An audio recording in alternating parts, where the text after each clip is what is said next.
Well, hello, everyone, and thank you for joining us here with Stand with the Facts. Together with the Center for an Informed Public, our goal is to empower you, our audience, to be informed news consumers and voters. We hope these panels will help anyone watching know how to spot and stop misinformation from spreading as we head into the 2020 election. This conversation is going to focus on voter security in Washington state and some of the misinformation that's being shared regarding mail-in and absentee ballots.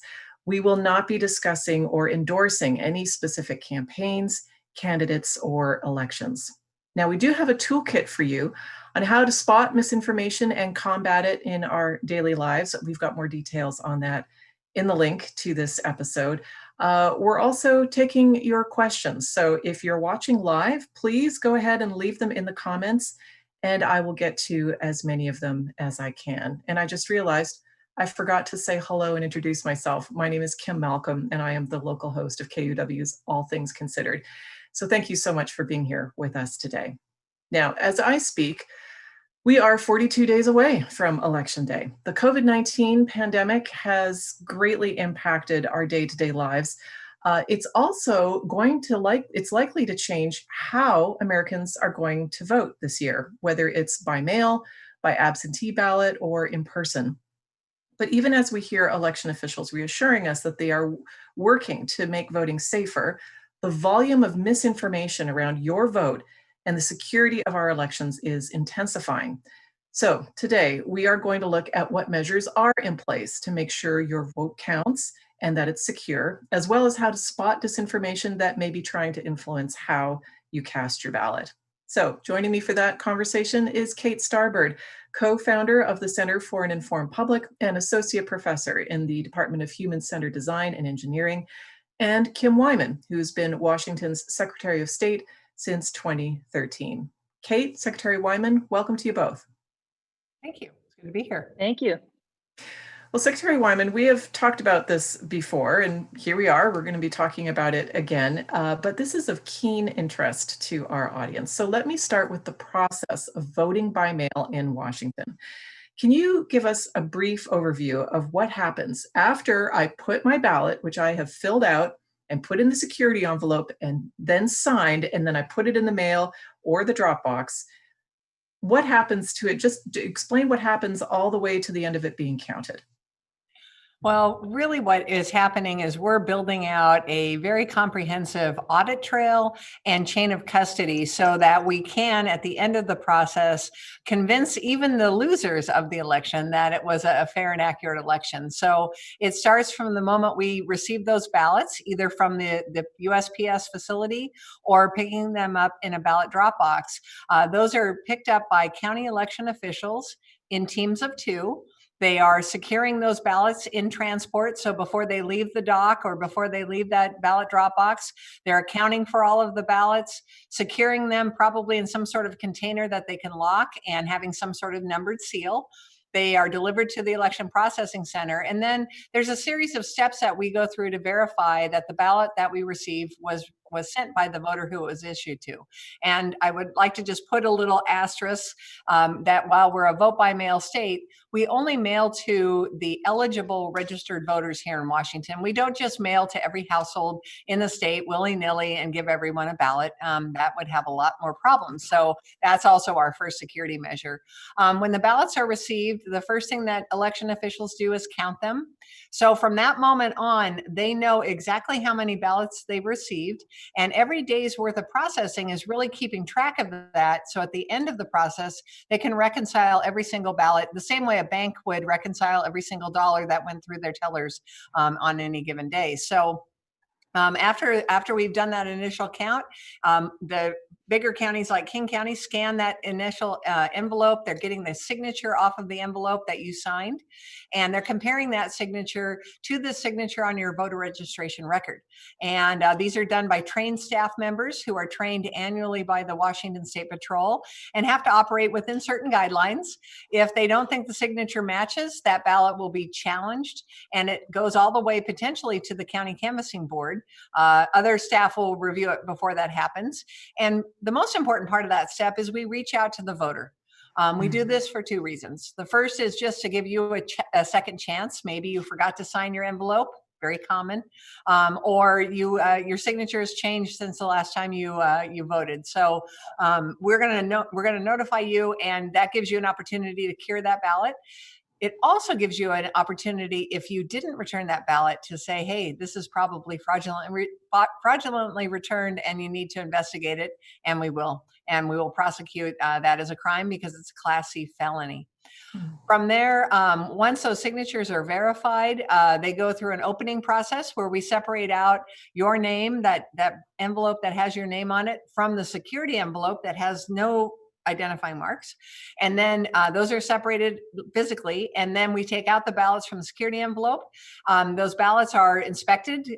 Voters get very creative, and they do things like eat lunch, and they get food on it, and that will not run through the reader. So those ballots are going to be duplicated.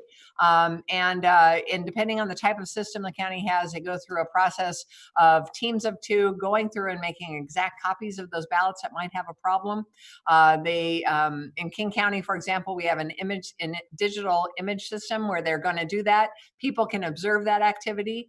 Those teams of two switch places. The person reading the ballot then is the one double checking the votes, and then a second team of two does that too. So it's not just willy-nilly, again, making copies. There's a very thorough process.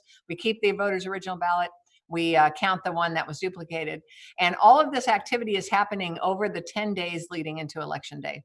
On Election Day at 8 o'clock, we actually produce results at the county level, and those are the results that are uploaded to the Secretary of State's office. And that's just kind of the first pass of ballots. So that's everything that we've received by and large through Election Day. But what I can tell you is that in August, we saw 60% of our ballots returned election week. And I think you mentioned, Kim, earlier, that in Washington State, we have a postmark. So as long as a voter gets a postmark on or before Election Day, it can come in up to 20 days after Election Day and still be counted in this general election. So counties are going to be processing those late arriving ballots that are still on time, still have met the statutory requirements. And they're going to spend the days after the election really accounting for all of that, reporting those results, making sure they're accurate. And then we certify the election 21 days after Election Day, and that will be the official returns at the county level. Another 6 days, they will be rolled up to the state, and we'll certify them at the state level.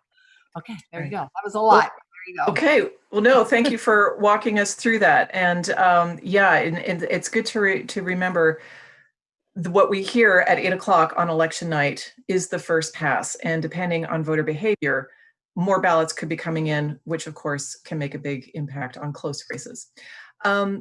So we've been kind of taking a look at how Americans are feeling about voting and voting by mail. And there was some polling done earlier this year where about half of Americans asked, this was about midsummer, said voting was susceptible to fraud and issues of election security. Now, I don't know how that breaks out for Washington voters who are more likely to be accustomed to voting by mail, have been doing so for a couple of decades now, some of them.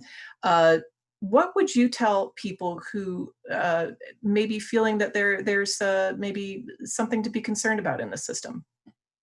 Well, remember what we have done here in Washington State, and this is being mirrored across the country, is we're trying to balance out this wide access that we have by sending every eligible voter a ballot with security measures to inspire confidence that it's a fair process. And one of the reasons for the security measures is to prevent fraud.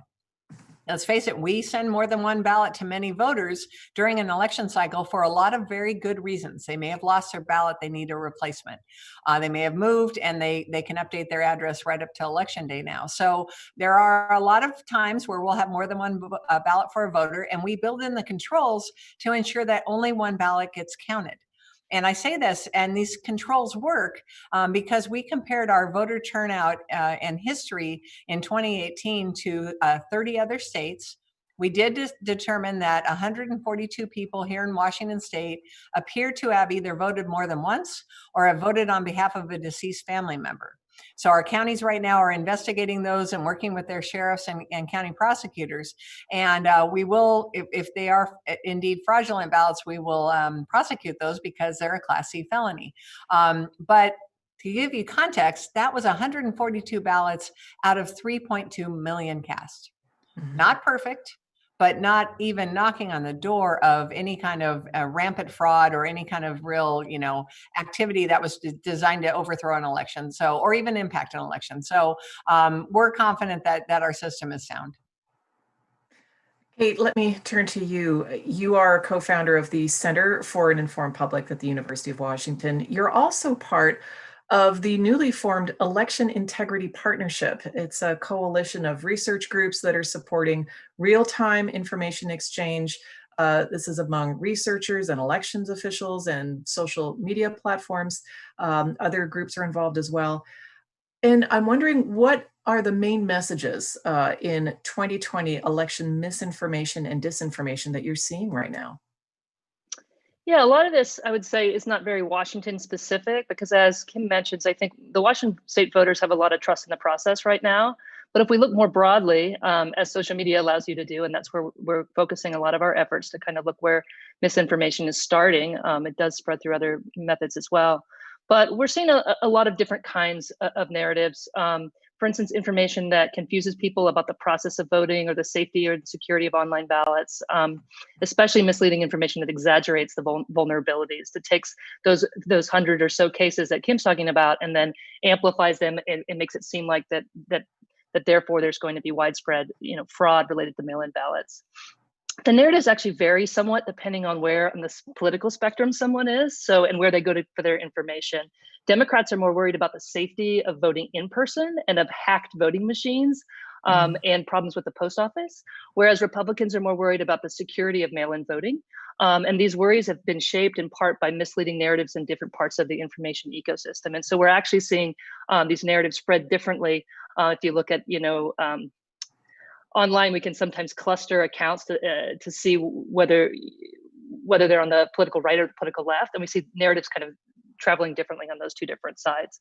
And especially, I think there's a lot of different things going on there, but and we're expecting them to change as time goes on, as the election gets closer, and then the days after the election, I think that's where we're going to see some really interesting and hard to explain narratives, because they're going to be happening so fast. They're going to be emerging in the kind of uncertainty that may happen after the election, before the final mail-in ballots are are counted. Excuse me. Would you say is that the area of disinformation, misinformation right now that perhaps is giving you the most concern? I think, generally speaking, the area that's giving us the most concern is information that's undermining our trust in the process.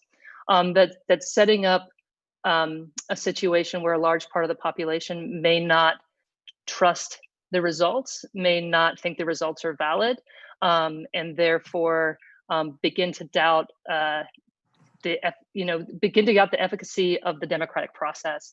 And maybe that might feed into a political strategy of somebody in the moment, but I think in the long term, that's really bad for our country. And so when I see unfounded claims, including sometimes coming from political leaders, that the process is rigged and that there's going to be widespread fraud, I think that's really problematic. And I think it might have long-term ramifications that extend beyond this particular election. Secretary Wyman, I'm curious, are you seeing an impact from misinformation in the questions that you're getting now from voters in Washington? I mean, this is such a critical election, and I'm wondering what kinds of concerns voters are bringing forward to you. Oh, absolutely. We're seeing an uptick in chatter on both sides. Questions about, is the USPS going to suppress my vote, to, the fraud is going to cancel my vote, or, that the system, the only way we can have a valid election is to bring back the polls, and anything short of that, I'm not going to believe the results. And, some of that's on social media, and you kind of write some of it off because, it is the vitriol that people are trying to ramp up, I think, for political posturing. And I think political posturing in case their side loses, to be honest with you. But with that said, it becomes real because it gets amplified on social media. And that's the part that worries me. I agree completely with Kate that what's at risk here is people believing our elections. And that's a far bigger concern than who wins this race or loses. There's a lot swirling around out there right now. Do you feel the need to engage with voters in this way, to just, try to reassure them, to try to explain, to try to address their specific concern right now? I mean, that would be pretty time consuming, I'm imagining.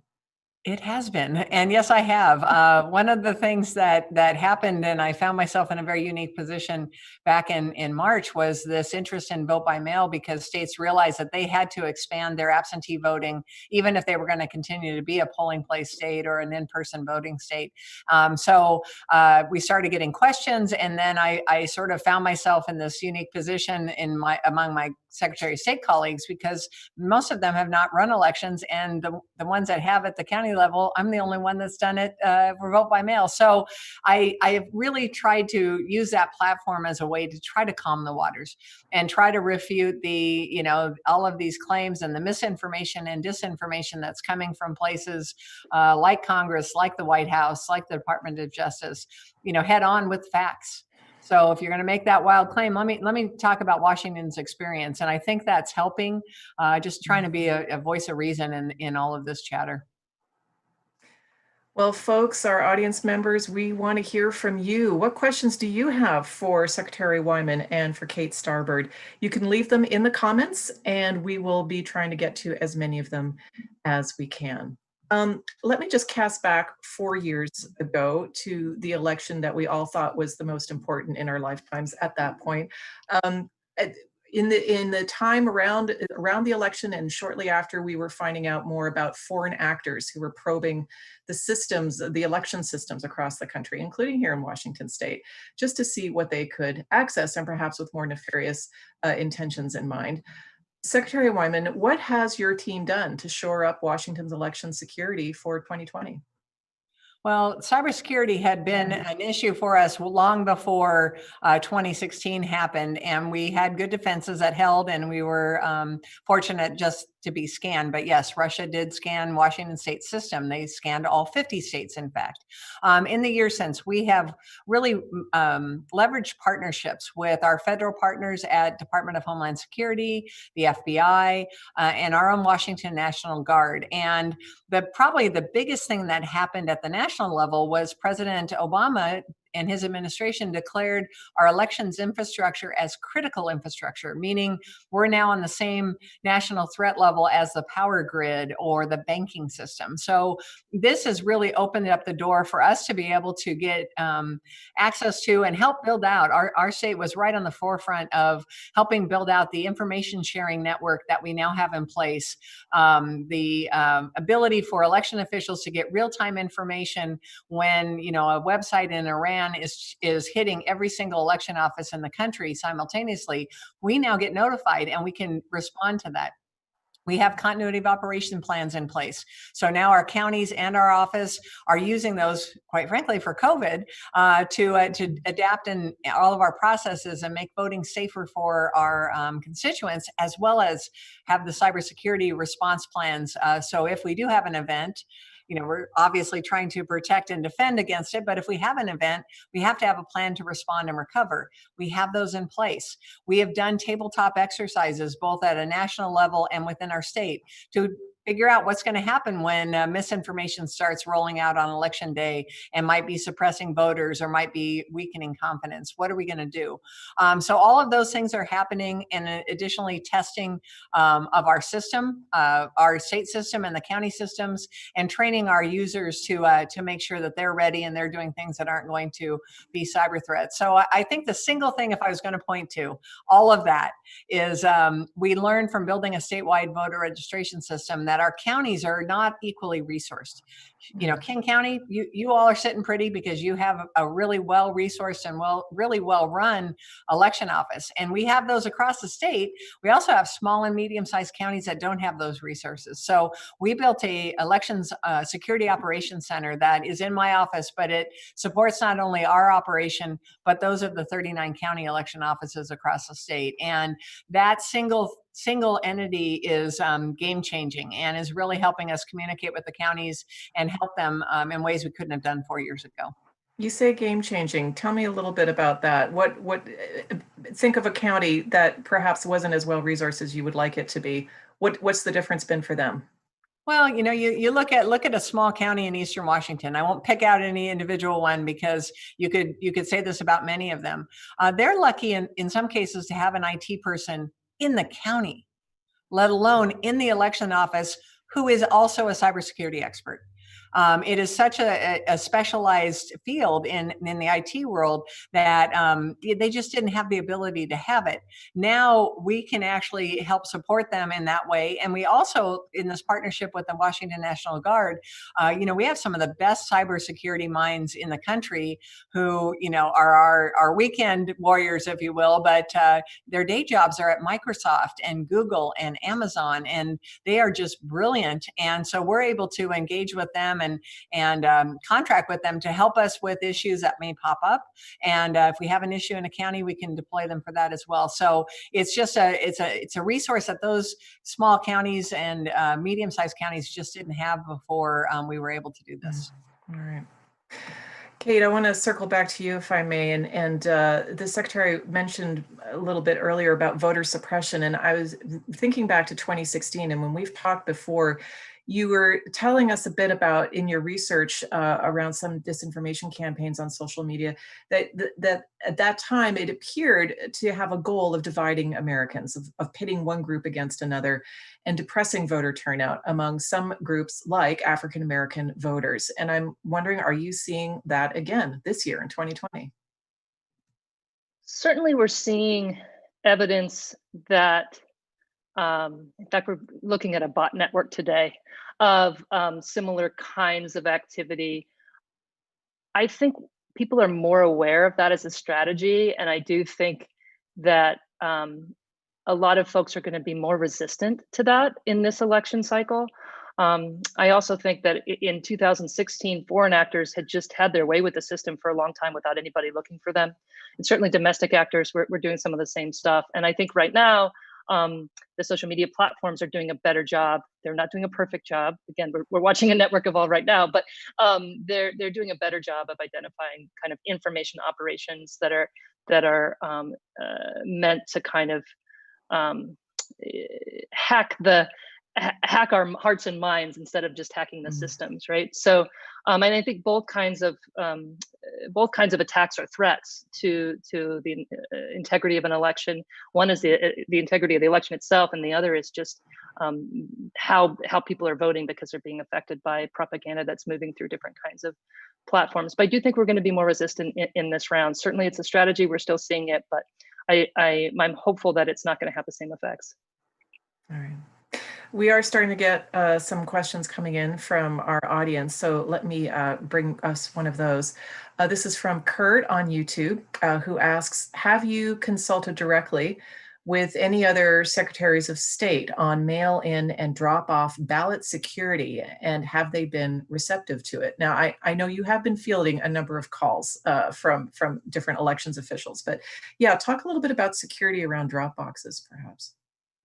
We've absolutely been working with other states, and really it's the county election officials and my elections crew that have done that, one-to-one detail work. But ballot drop boxes, first and foremost, we have almost 500 that will be open on election day and during the voting period this year around the state.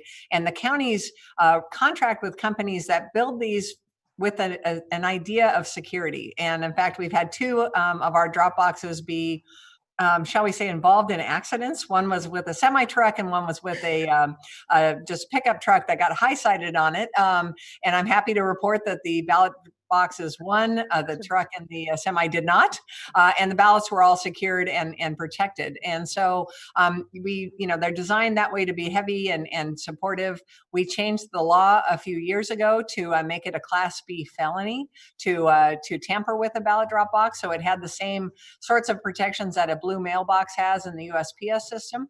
But all of those things are designed to protect those ballots when they're in there overnight, and they're picked up regularly by 2 election members from the county election office. And really what we're trying to focus on is that the security around them, both the controls of removing the ballots and the physical security of those ballots when they're sitting in that ballot drop box, is maintained throughout the voting period, because it's a really nice convenience for our voters, and we want them to feel good about putting their ballots in those drop boxes.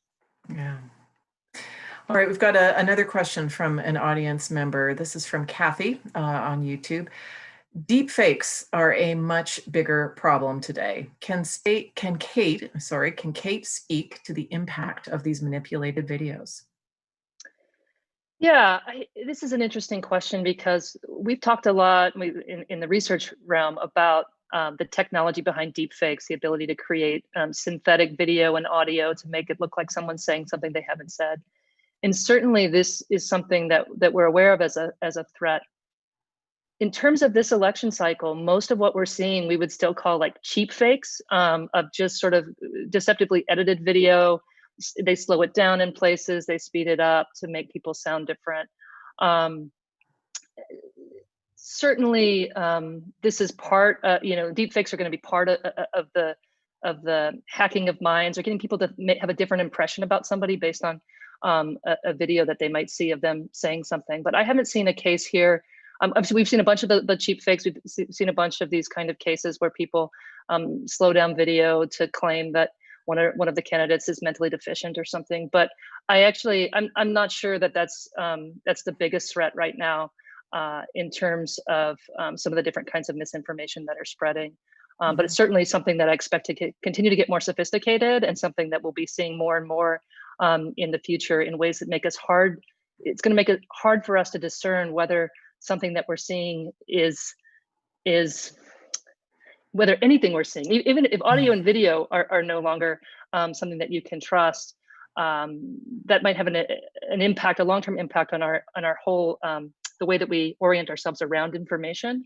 And then there's another concern that's ongoing, that when you see something, even if you know it's misinformation, even if you know it's fake, it can still change your opinion of a person or an event or something else, because it affects us at an emotional, psychological level, that even with framing around it that this is fake, that it still might have these negative effects. And so we're not sure how that's going to intersect with human psychology going forward. I think it is a huge problem, but I don't think it's a huge problem yet. Right now it's a small problem, but it may get bigger in future election cycles and around other things beyond just elections.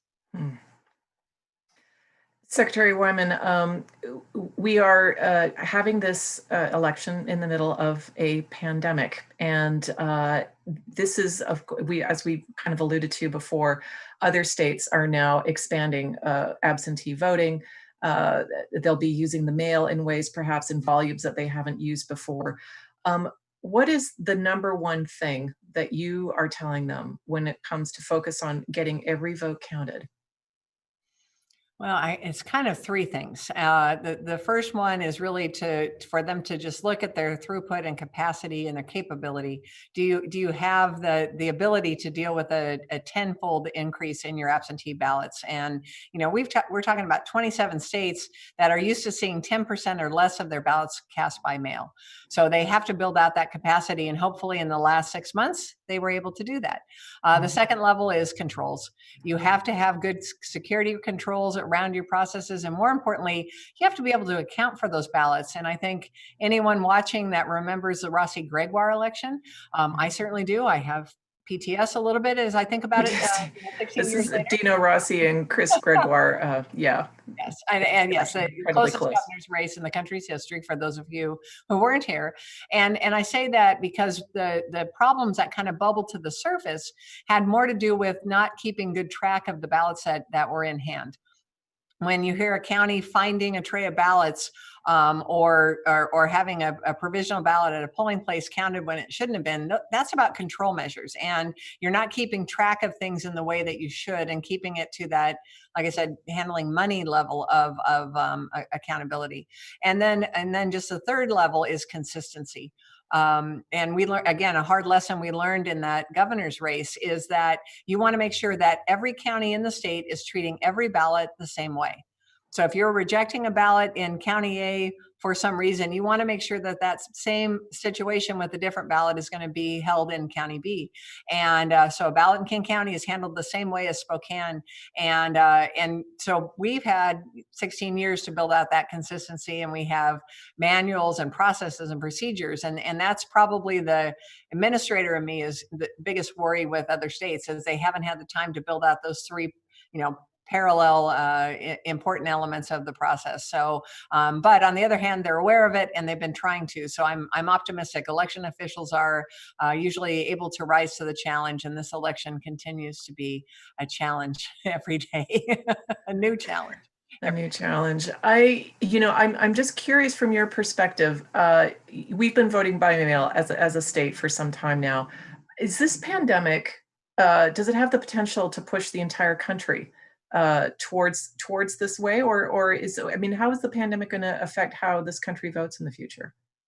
I think it's really going to come down to how many problems states have, how much litigation comes out of this. And I heard on a call that Kate and I were on a couple of weeks ago, there have already been 200 cases filed in this election cycle for the general election across the country.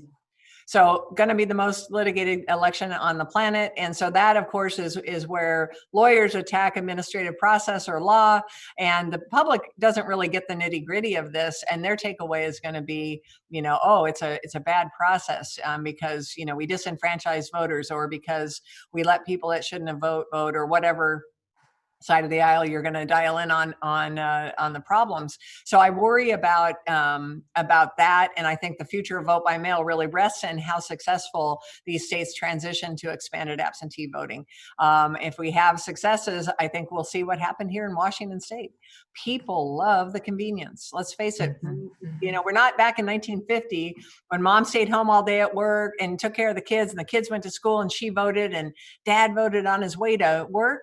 We don't live in that society now. And schedules and time and all of the constraints we have really lend itself to empowering the voter to vote when it's convenient for you. And I think Western states have figured that out. I think it will move east. And I think if we have success, you'll see it move. I don't think you'll see a complete move to universal vote by mail as you move east, but I think you'll see a wide expansion of absentee voting. Speaking of convenience, of course, Kate and we've talked before about where people are getting their information from, and more it is from social media. And just in the last little while, the last few months, we've been seeing social media platforms like Twitter and Facebook starting to label posts with inaccurate information, including some tweets from President Trump. Can you tell us a bit about, do you think this approach, is it actually working? Is it having an effect? I hope it does, because, we haven't really talked about in this. Oh, sorry, Secretary Wyman. I was directing that question to Kate, but I absolutely want to hear what you have to say on the back end, but let's hear from Kate. I actually do want to hear what she says. I know what I'm going to say, but I'm curious about what she's going to say. It's interesting because I think you point out here, we talk about social media, but social media isn't separate from other kinds of media. It's not separate from cable news media. And certainly political leaders are able to use it directly. So when we say, social media, we're not, saying this kind of like isolated little information sphere. It's actually connected to everything else. And certainly President Trump and others have very large audiences that they've built on social media. And he in particular is very good at using these platforms, especially Twitter, but others as well, for communicating with that audience. And we have seen him spread messages that would qualify in the work we're doing as things that are undermining the trust in elections and spreading false or misleading information to do that. And some of the social media platforms have been evolving their policies. We've actually seen them change over time. In some ways, just in the last few weeks, they're still updating things to start taking action against his and other tweets and social media posts that may be spreading, that may be functioning to undermine trust in election results. And Twitter in particular has done it in different ways. Sometimes they add a label, sometimes they make it so nobody can retweet it anymore, that it can't propagate. Sometimes they leave the retweeting on. So they're actually trying different kinds of things. Facebook is mostly just added labels so people can see, they can click somewhere else to say, okay, this has been labeled misleading, and you can click here for better information. I think I've been encouraged to see the policies evolving and to see the platforms understand that their responsibility in the spread of this kind of misinformation, and understand the sort of severity and what it might mean for society. I might think that others could take responsibility as well, but unfortunately a lot of this is falling on the platforms right now. I'm not sure that's how society should be designed. It's a lot of responsibility and power for the platforms, but I have been encouraged to see those policies. I do think they're making a slight impact, but his audience is going to see that information anyways, and I think those strategies really have worked for President Trump in the way of he has helped to create uncertainty in advance of the results, and he may even be creating conditions where a lot of his audience are set up to not believe results that have him as not winning, if that turns out to be what happens, and I'm concerned about that. Secretary Wyman, to you now, the impact of President Trump's tweets, essentially, in some ways, attacking the integrity of the system that Washington does here, mail-in balloting along with 4 other states. Mm-hmm. Oh, absolutely. That has, since about May, that has been the focus of my attention on many mornings when I see the Twitter feed and know that I'm going to get calls from the media. And what we found is similar threads to what Kate was talking about, is just combating it with facts and getting those facts out. And that's the biggest challenge is, as you so eloquently pointed out, we all have our social media spheres, and we, our circles of people that we trust. And let's face it, the president has a very large social network that he influences, and it's very hard to convince them otherwise. And so I can't spend my time worrying about whether I'm successful there or not. I have to just stay in that place of providing the information and calling it out. And I think the thing that's worrisome is, and we haven't really talked about it today, is the difference between misinformation and disinformation. It's the intent. So misinformation, I mean, probably all of us, at least our parents have at one time inadvertently forwarded some article or something on social media or email that we thought was factual and found out maybe later it wasn't. And that's what misinformation is you're sharing information that isn't true or correct. Disinformation is the same thing, but you are trying to have a different outcome, a political outcome, or in Russia's case, trying to undermine American democracy. I mean, they want us to not believe results. They want us to believe that our elections are poorly run. They want us to believe that there's rampant fraud or rampant suppression, because then Americans stop believing the results of the election. So it's very scary and frightening when you start thinking about it on that true, it's an attack parallel. And it's part of a strategy that they are doing intentionally. And unfortunately, so many of us think it's just politics and it's political posturing and right off the other side's point of view. It has nothing to do with that. It's higher than that. And they're trying to attack us every day. So we're just going to keep trying to get the good information out. Secretary Wyman, got a question here from another audience member, and I want to just kind of break it down a little bit just to make sure that we're all on track here.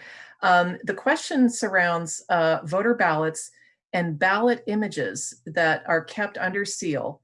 And there's a rule around that regarding public confirmation. Can you talk a little bit about what Washington's system is about voter ballots and ballot images being kept under seal? Yes. So right now in Washington State, we are a paper ballot system because we're vote by mail, which is one of the strengths of our system. And we have 2 types of tabulation system. We have what is called optical scan. And I think all of us remember that from high school and college, fill in the oval and you put it through the little scanner and you get your test results. So that's essentially the technology that we're using for voting, where those ballots are scanned and those images are those ovals are counted and create the results. The second type of system that most of our counties now have by a couple of different vendors is called digital scan. And so those systems were really designed to move the information rather than physically moving paper ballots around an election office. And if you've ever been to the King County election office, it's not lost on you that they move, 1 million ballots through their operation. So any step you can reduce there makes it more efficient and more accurate. And so a digital scan environment, after you open that ballot and you've separated the voter's name from it, you scan that image into the system, and then they do all of that adjudication I talked about, that ballot duplication, on a digital screen. It's very good for observers. Observers can stand and watch a television screen or a video monitor, and they can watch the team making that duplicate copy. It's a really good transparent element. Once all of that happens all through the election, and then election night at 8 o'clock, they actually hit a button, and it's those scanned digital images that actually that create the counting for that are counted for the tabulated results. So I take you on that long journey because in either case, people don't get to go look at the physical paper ballots after they are sealed in the containers, after they're scanned, any more than you get to look at a digital image after that ballot has been counted. And that's a security measure on multiple fronts. And that's where all of the controls I talked about really come into play, where you have physical counts of the number of ballots that you received, how many of those were eligible to be counted. You can compare those numbers down to the precinct level of how many ballots were counted in precinct 101, how many ballots were received. Okay, they balance. And so those are the security and control measures, and all of the seal logs and dual controls really back that up in that audit trail. But the actual physical ballots and the actual ballot images are not public record. They are not disclosable, and they're not something that we allow, for example, the media to come in after the election certified, and we have, let's say, hypothetically speaking, 2 recounts and a 6-month-long court case. We are not going to let you go look through those ballots. That's because? And that's because of state law. State law, those ballots are sealed in a presidential election for 22 months. They are kept, and they are not a public record, and the images are the same. Are there any circumstances under which you would see a reason to lift that seal? Yes, and this is why we have those. It would be under a court order or under the county canvassing board's direction.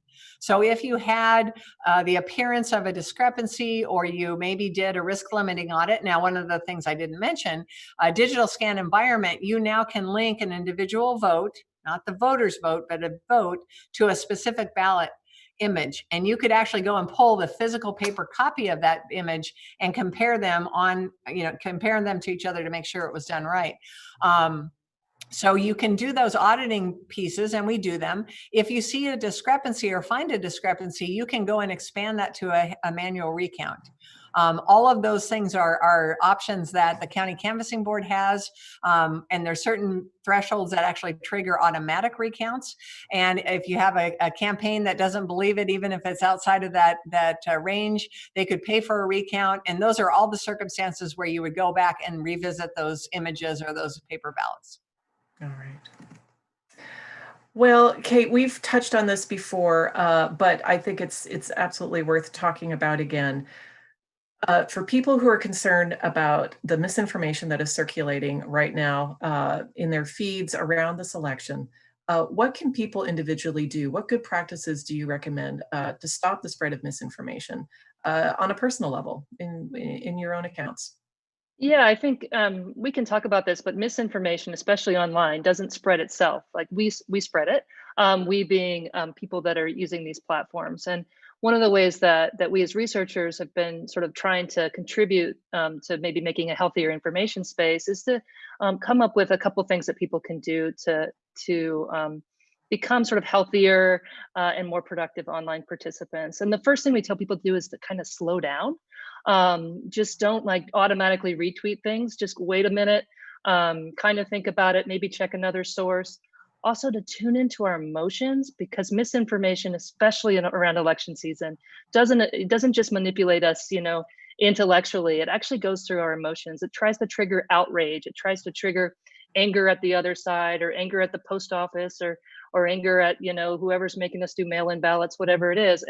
And that's what it uses to spread itself, right? So it manipulates us at the level of our emotions. Also, to learn to take responsibility, just like in voting. If we thought like, oh, it doesn't matter what I do, my vote isn't really going to count, I'm not going to bother to vote, then we don't get the outcomes that we want. Similarly, in online environments, if we just say someone else is going to clean it up or someone else is going to fix it, it's not going to get fixed. So, take responsibility for ourselves when we make mistakes in online environments, correct ourselves, tell other people that we got it wrong. If someone else spread our post, go tell them, hey, by the way, I got that wrong. And then also learn how to correct others with empathy. We all make mistakes. I know Secretary Wyman said that, you know, maybe your parents or maybe you have spread misinformation. I can probably go and find a case where every single one of us has spread misinformation. If you use Facebook and Twitter, you put something that wasn't true out there. And so just accept the fact that you make mistakes, and it's okay that others have made mistakes, but let them know with empathy, understand that it happens. You know, I understand it happened and maybe you don't mean it, or maybe you haven't thought about it, but that turns out not to be true. And here's the real source, or here's how we really vote, or here's the, you know, here's a link to Secretary Wyman's speech about how, you know, about how safe mail-in ballot in Washington State, you know, how safe it is. And I have done that. I've actually used the source from her to post on Facebook pages to say, hey, look, you know, what you said is untrue. This is the truth. But do that with empathy. And I think, you know, collectively, if we all start taking those actions, we're going to make a healthier information space.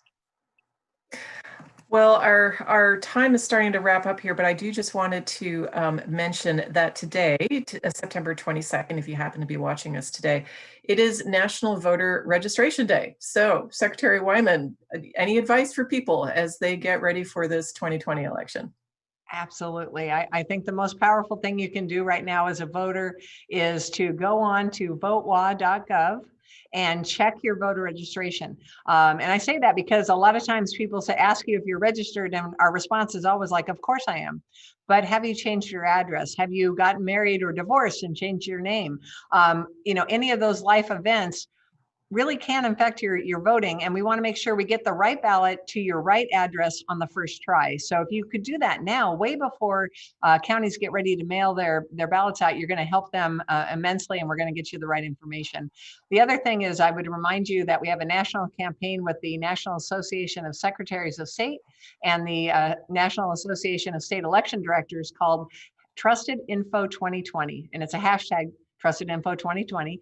And this is really trying to drive people to sources that they can trust for information, like your local county election office, like your Secretary of State's office page, you know, trusted media sources, whatever they are, really trying to amplify the good messaging and get information out to people so that they make good decisions and get their vote counted. And have a plan. I'd end on have a voting plan. Think about how you're going to vote this year, and what you're going to do, where you're going to take your ballot, all of those things now, so you're ready for it in the voting period. Just a quick question for you, Secretary Wyman. People may be getting these flyers in. This is the reminder from the United States Postal Service to vote by. Oh, you got yours too? Excellent. All right, good. Just can you clarify for us why Washington voters don't need to worry about this? Yes, I mean, they did get it right on the have a plan piece, but this mail piece, the USPS did on a national level. And even though we had reached out to them and said, hey, you know, we're election professionals, we could give you some tips, they didn't listen. And so they put this out, and it talks about absentee ballots and requesting one. You don't have to request an absentee ballot in Washington State. All you have to do is be a registered voter and be active and be eligible, and we will send you a ballot preemptively. So that was a piece that we were worried about. Our phones did light up with voters being concerned that they were going to be suppressed somehow because they didn't request an absentee ballot. Absolutely not. You will get a ballot as long as you're registered. So make sure you're registered to vote. All right, a good time to talk about that today, National Voter Registration Day. Kate, I want to offer you the same question. Any advice for us? Any takeaways as we get ready for this election? Yeah, one thing that I think is really important, it's been emerging from some conversations that I've just been fortunate to be a part of, is to understand that there's going to be some uncertainty this year due to the pace at which mail-in ballots can be counted. And it may be that our expectations to know who the winner is on election night, both in the national races and in some of the state-by-state races, is not a reasonable expectation. And to just remind ourselves that it might take a few days for the results to come through, but that doesn't mean the results are going to be illegitimate. And that even because of the way that mail-in ballots in some states, some people like Democrats are more likely to use mail-in ballots, and Republicans are going to be more likely to vote in person when they have the option, that the counts may change as more mail-in ballots come in. And that change, again, doesn't mean that it's illegitimate or that the results are invalid. It's just part of the dynamics of having what is going to be largely a mail-in ballot dominant year. So just to understand that uncertainty is coming, a lot of misinformation is going to happen in those days after the election unless there are very clear results. And they'll just be prepared and don't lose faith in the process just because it's taking a little bit longer than you're used to. Secretary Wyman, do you have a time frame in mind as you're sitting with your people and you're planning what's going to be happening on November 3rd and in the days after? Do you have an idea of when you think you might have firm count and that you can be confident in that as we go through this? Yes, and it's probably going to be the week after the election. I think if I was going to succinctly articulate it, we are anticipating up to 90% turnout in the November general election here in Washington State. And based on historic trends, and then certainly what we saw in August, 60% of our voters voted election week. So we receive ballots Monday, Tuesday, Wednesday, and Thursday of election week because we're a postmark state. These were voters that returned a ballot got a postmark on or before election day. And so we're looking at probably somewhere between 2 and 2.5 million ballots that will come in during that window of time. And so counties have ramped up. They are ready. They have the capacity. But we have election day, same day registration for the first time. And we don't know how many voters are going to wait until the last minute to register to vote. We don't know how many people are going to wait till the last minute to return their ballot.